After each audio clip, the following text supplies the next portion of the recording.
Good evening all of you. Hi, मी रवीना तुमचं सहर्ष स्वागत करीत आहे डबल ओ अकॅडमी या चॅनलवर. तर मला तुम्हाला ही गोष्ट एक सांगायची आहे की नक्कीच तुम्ही स्टडीला लागले असणार. त्यासोबत आता बरोबर आलेली आहे CTET एक्झाम आणि लगेच स्टेट सुद्धा होणार आहे. तर अभ्यास करताना तुम्ही असा स्टडी प्लॅन करा की तुमचा तिन्ही पण जे पेपर आहेत ते कव्हर झाले पाहिजे. तर त्यासाठी स्टडी प्लॅन घेऊन आली आहे. पण पहिले फोकस तुमचा असणार आहे TET एक्झाम आणि त्यासाठी फक्त आणि फक्त 53 दिवस तुमच्या हाती राहिले. ओके, कारण 10 नोव्हेंबरला तुमचा पेपर आहे. 53 दिवसामध्ये तुम्हाला TETचा पुरेपूर अभ्यास झालाच पाहिजे.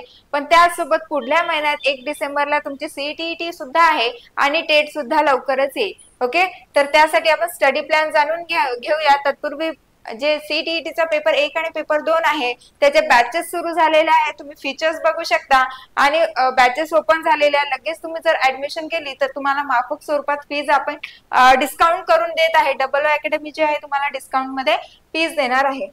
ओके, तर तुम्हाला माहितच आहे पेपर 1 असतो त्यामध्ये तुम्हाला दिलेले एवढे विषय आहेत. पण याचा स्टडी प्लॅन कसा करणार, कारण की तुम्हाला माहितीये का हेच विषय जे असतात थोडंफार CTET किंवा टेट मध्ये याची हेल्प होईल. त्याच उद्देशाने तुम्हाला डीपली स्टडी जो करायचा आहे तो विषय म्हणजे बालमानसशास्त्र असू द्या, परिसर अभ्यास असू द्या. ओके, तर गणिताचा देखील तुम्हाला अभ्यास करायचा आहे व्यवस्थितपणे. सगळ्याच गोष्टींचा व्यवस्थितपणे तुम्ही अभ्यासाचा स्टडी प्लॅन तुम्ही स्वतः करा, कारण तुमच्या हाती किती वेळ तुम्ही रोजचे देऊ शकता हे तुम्हाला स्वतःला माहित असतात. ओके, तर कुणाच्या स्ट्रॅटर्जी मध्ये घुसू नका, स्वतःची एक स्ट्रॅटर्जी बनवा आणि अभ्यासाला लागा. पण समोर तुम्हाला 3 हे जे एक्झाम आहेत ते लक्षात ठेवावे लागतील. TET नंतर CTET आणि टेट असा क्रम आहे. ह्याच क्रमाने पेपर होणार आहेत. तर त्यासाठी तुमचा स्टडी प्लॅन असला पाहिजे. ओके, जो कोणी पेपर 2 देत असणार त्यांच्यासाठी सुद्धा आहे. गणितचे जे कॅन्डिडेट आहे त्यांच्यासाठी वेगळं आहे. आणि जर सामाजिक शास्त्र म्हणजे आर्ट बॅकग्राऊंडचे आहे त्यांना हे 60 क्वेश्चन आहे. हा सुद्धा 150 मार्क्सचा आहे. पासिंग तुम्हाला माहित आहे CTET मध्ये आणि TET मध्ये सारखी पासिंग आहे. तर तुम्ही हे गोष्ट लक्षात घ्या. ओके, जर पेपर पॅटर्न पाहिला तर TET जो आहे ऑफलाईनच आहे.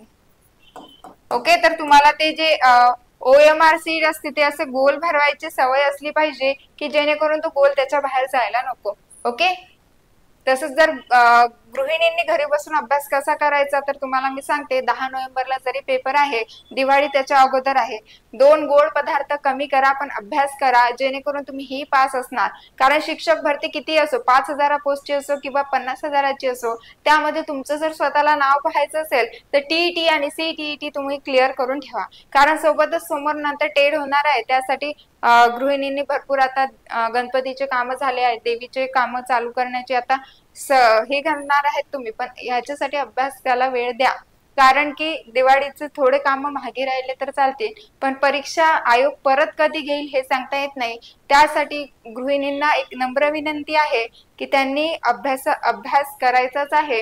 कारण की ते अशी टाळाटाळ नाही करू शकत की माझा स्टडी गॅप आहे किंवा काय आहे असे तुम्ही हे देऊ नका रिझन्स, कारण आपण स्वतःसाठीच ते रिझन्स बनवतो आहे. तर घरी बसून तुम्हाला अभ्यासाची स्टडी प्लॅन करायचं असेल तर कमेंट बॉक्स मध्ये तुम्ही सांगा की कसा स्टडी प्लॅन करायचा आहे मॅडम म्हणून, तर त्यावर आपण एक व्हिडिओ घेऊन येऊया. ओके, तर कारण की मी पण एक हाऊसवाईफच आहे त्यासाठी मला तुम्हाला हेच सांगायचं आहे की any how any condition he exam तुम्ही पास करू शकता. यस, तुम्ही पास करू शकता कारण की याला निगेटिव्ह मार्किंग नाही आहे.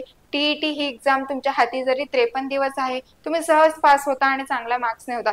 तुम्ही पेपर 1 भरत असाल किंवा 2 भरत असाल, पास होण्याची खूप शक्यता आहे तुमची. ओके, तर इग्नोर करू नका, आपली पॉवर आपल्याला माहितच आहे. ओके, तर तसंच समोर टेट एक्झाम आहे तर आपली फीस तुम्ही पाहू शकता 1500 रुपये आपण फुल डिस्काउंट केलेला आहे. तर तुम्हाला हवं असेल तर तुम्ही बॅच जॉईन करू शकता किंवा एक नंबर स्क्रोल होत आहे त्यावर तुम्ही कॉल करून अधिक माहिती मिळवू शकता. ओके, व्हिडिओ आवडला असेल लाईक करा, शेअर करा, सबस्क्राईब करा आणि काही क्वेश्चन असेल तर कमेंट बॉक्स मध्ये टाईप करा.